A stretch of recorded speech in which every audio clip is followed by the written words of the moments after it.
জামাত শিবিরের সাথে গণ অধিকার পরিষদ কিংবা ভিপি নুরদের সাথে কি ঐক্য হতে পারে? হ্যাঁ, ঐক্য হতে পারে। ঐক্য হওয়ার যথেষ্ট সম্ভাবনা রয়েছে এবং রাজনৈতিক বাস্তবতাগুলো তাদেরকে এক কাতারে নিয়ে আসবে। অতএব যারা গণ অধিকার পরিষদ করেন বা জামাত শিবির করেন, তারা এই বিষয়টা আগেভাগে একটু মাথায় রেখে নিজেদের মধ্যে সুসম্পর্ক বিল্ড আপ তৈরি করার চেষ্টা করতে পারেন। শুধু এটা নয়, এই যে চরমোনাই জামাত, জামাত কারো প্রতি কখনো অ্যাপাথেটিক ছিল না কিংবা বিদ্বেষ রাখত না। সবার সাথে মেশার চেষ্টা করতো, ঐক্যের চেষ্টা করত। কিন্তু চরমোনাই সবসময় জামাত ইসলামীকে নেগেটিভলি উপস্থাপন করে আসছে। কিন্তু সেই চরমোনাই জামাতও জোটের সম্ভাবনা আছে, তারাও এক কাতারে আসতে পারে। রাজনৈতিক পরিস্থিতি তাদেরকেও এক মেরুতে নিয়ে আসবে। একেবারেই নিদারুণ বাস্তবতা। দর্শক, একটা বৈঠক হয়েছে জামাত এবং গণ অধিকার পরিষদের ভিপি নূর গ্রুপের মধ্যে। যদিও এটা দুই দলেরই রুটিন বৈঠক, এরকম আরও বিভিন্ন দলের সাথে তারা বৈঠক করবে, কিন্তু আমি আলোচনাটা এটার উপর ভিত্তি করে আরেকটু অ্যাডভান্স লেভেলে করতে চাই। আগে খবরটা একটু আপনাদেরকে জানাচ্ছি। বাংলাদেশ জামাত ইসলামী ও গণ অধিকার পরিষদের মতবিনিময় সভা অনুষ্ঠিত। গণহত্যা ও নৈরাজ্যের সাথে জড়িতদের আইনের আওতায় এনে বিচার ব্যবস্থার জন্য প্রশাসনের প্রতি আহ্বান। সামনে বিভিন্ন ইস্যুভিত্তিক আন্দোলন আসবে, সরকারকে চাপে রাখতে হবে। এইসব ইস্যুতেও দেখবেন যে জামাত, চরমোনাই, গণ অধিকার পরিষদ এরা এক প্ল্যাটফর্মে এসে আন্দোলন করার চেষ্টা করছে। কিভাবে, সেটা সামনে বলবো। 11ই আগস্ট রবিবার বাংলাদেশ জামাত ইসলামী ও গণ অধিকার পরিষদের এক মতবিনিময় সভা অনুষ্ঠিত হয়। দেশের বিরাজমান পরিস্থিতির উপর আলোচনা করে দেশে শান্তি শৃঙ্খলা প্রতিষ্ঠার ব্যাপারে সকলেই জোর দেন।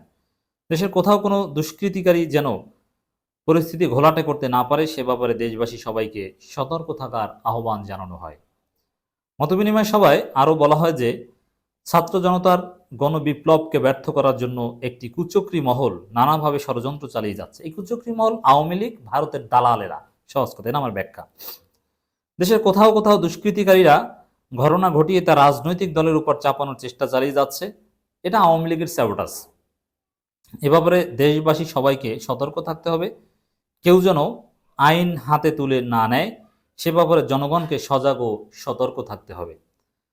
গণহত্যা ও নৈরাজ্যের সাথে যারা জড়িত তাদেরকে আইনের আওতায় এনে বিচারের ব্যবস্থা করার জন্য মতবিনিময় সভায় প্রশাসনের দৃষ্টি আকর্ষণ করা হয়।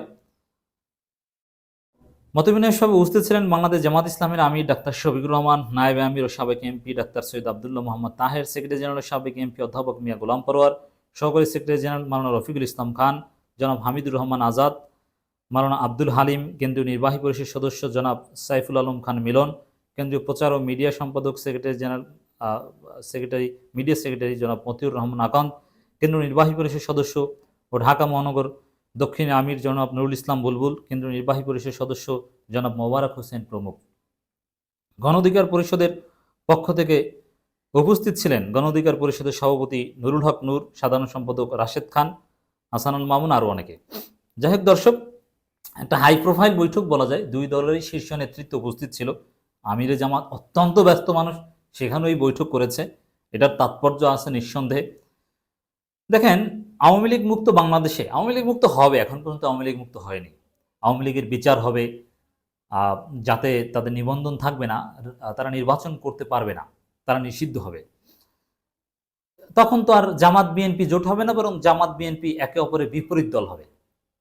আর জামাত তো বিএনপির মতো অত বড় দল নয়।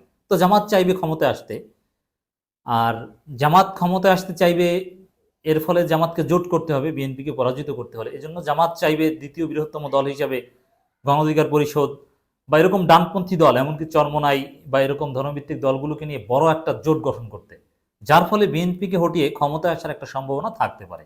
এই জন্য গণ অধিকার পরিষদ, জামাত, চরমোনাই এরা জোট হতে পারে, যথেষ্ট সম্ভাবনা রয়েছে। এবং জামাত আরো কিছু নতুন ধারা রাজনীতি করবে, যেহেতু এই বৈষম্যবিরোধী ছাত্র আন্দোলনের পৃষ্ঠপোষক বা নেতারা যদি রাজনীতিতে আসে, তখন পুরনো রাজনীতির প্রাসঙ্গিকতা অনেকটা কমে যাবে, নতুন ধারা রাজনীতি আরো বেশি হিট করবে।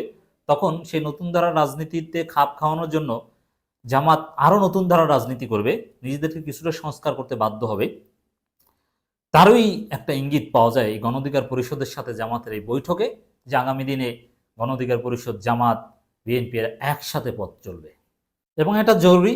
আমি আগেভাগেই পরামর্শ দিচ্ছি, আগামী দিনের যে আওয়ামী লীগ মুক্ত রাজনীতি, সেখানে যদি ভালো করতে হয়, তাহলে গণ অধিকার পরিষদের উচিত এখন থেকেই জামাতের সাথে সুসম্পর্ক রাখা।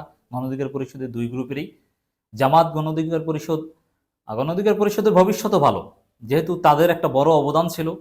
ভিপি নূরের একান্ত অনেক ছোট ভাই এই আন্দোলনের অন্যতম মূল নায়ক ছিল এবং ভিপি নূরদের অসাধারণ অবদান আছে।